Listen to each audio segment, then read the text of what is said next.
तो हमें पूर्वजों के लिए इस श्राद्ध पक्ष में हम पहली रोटी गाय को भोजन कराएं। जो पितरों को भोजन निकालते हैं, उसके भोग लगाने के बाद वो भोजन गाय को खवाएं। गाय की रोटी अलग निकालें, चींटियों को दाना अलग डालें पितरों के नाम से, और कुत्ते को रोटी खवाएं, है ना। घर में जब पितरों की तिथि आए तो ब्राह्मणों को बुलाकर ब्राह्मणों को भोजन प्रसादी पवाइए। और ये सबको करना चाहिए।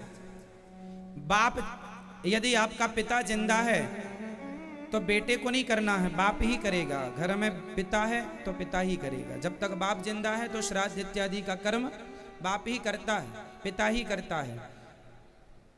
और एक बात और सुनो, जैसे लोग कहते हैं ना कि हमारे बड़े भैया पिंडदान करे आए हैं, श्राद्ध पक्ष वो कर रहे हैं। सुनो, यदि आप 3 भाई हैं, उदाहरण समझिएगा, यदि आप 3 भाई हैं और तीनों अलग अलग रहते हैं, बंटवारा हो चुका है, तो तीनों को करना चाहिए। यदि आप संयुक्त रहते हैं एक साथ तो बड़ा कर सकता है। अब जैसे तुम्हारा पिता नहीं है और तुम 3 भाई हो, बड़ा अलग रहता, छोटा अलग और छोटा अलग, तो फिर सब तीनों लोग करो। गया जी में भले एक जन चला जाए, चलता है, पर घर में जो पितृपक्ष के जो भोजन निकालना, उनके नाम से दीपक जलाना, उनके लिए तर्पण करना, जल देना, ये तीनों कर सकते हैं। बड़ा करे, मझला करे, छोटा करे। अब न्यार अलग अलग हो गए हो ना, तो अब सबका अलग अलग है भाई। तुम्हारा किया तुम्हें मिलेगा, उसका किया पुण्य।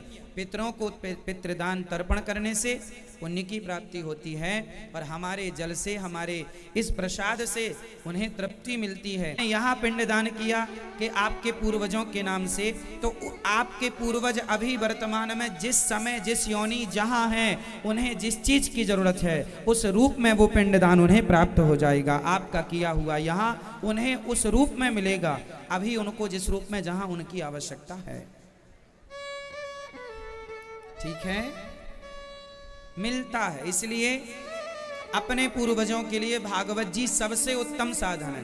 आप कुछ ना कर पाए, कुछ ना करा पाए, तो केवल भागवत जी की पोथी करा लीजिए। भागवत जी में एक 6वें स्कंद का आखिरी अध्याय, 6वें स्कंद का अंतिम अध्याय है। यदि उसका पाठ करके कोई अपने पितरों को जल देता है, पिंडदान करता है, तो उससे ही उनकी सदगति हो जाती है। भागवत जी की ये महिमा है।